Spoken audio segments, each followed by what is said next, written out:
احمد پرسیال منتخب ہونے والے صدر انجمن تاجران احمد پرسیال چودھری محمد صدیق میو کی رہائش گاہ پر انجمن تاجران کے عہدیداران نے پریس کانفرنس کرتے ہوئے کہا، سابقہ چیئرمین انجمن تاجران چودھری ریاض جٹ مرحوم کے بعد نئے چیئرمین محمد اسماعیل بلوچ کو کمیٹی کی مشاورت کے بعد منتخب کر دیا ہے اور سابقہ صدر انجمن تاجران شیخ سعید کے فوت ہو جانے کے بعد صدر کی سیٹ بھی خالی ہو گئی تھی، جس پر چودھری محمد صدیق میو کو منتخب کر دیا گیا ہے اور یہ مشاورتی اجلاس کے بعد منتخب ہوئے ہیں۔ ہمارے الحمدللہ پہلے جو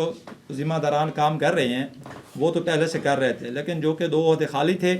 اس لیے ان کے لیے ساتھیوں کی نامزدگی ضروری تھی، جس کے لیے سب سے پہلے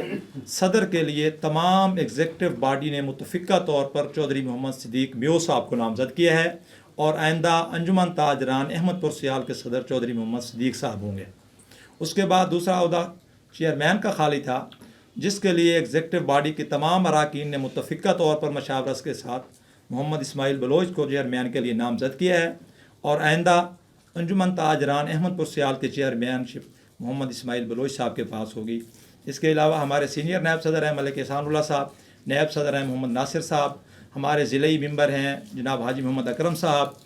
چودھری شبیر گجر صاحب ہمارے ساتھی ہیں، بھائی اللہ رکھا بیو صاحب، شیخ عارف صاحب، باقی تمام عہدیداران صاحب کا جو جس جگہ پہ کام کر رہے تھے وہ انشاءاللہ اسی طرح کام کرتے رہیں گے۔ پریس کانفرنس میں انجمن تاجران کی مکمل باڈی موجود تھی، جس میں ملک احسان اللہ سینئر نائب صدر، میاں محمد ناصر جاوید نائب صدر، چودھری محمد علی یاسی جنرل سیکرٹری، ممبر سیٹ محمد اکرم، شیخ محمد عارف، چودھری اللہ رکھا، محمد وسیم، چودھری محمد شبیر گجر، خرم وحید ارائیں، شیخ محمد اکرم، محمد عمران سلیمان، میاں ظہور حسین تجرا کے علاوہ صحافیوں کی کثیر تعداد موجود تھی۔ کیمرہ مین ٹیم کے ساتھ محمد عرفان ہرپل، وطن نیوز، احمد پرسیال۔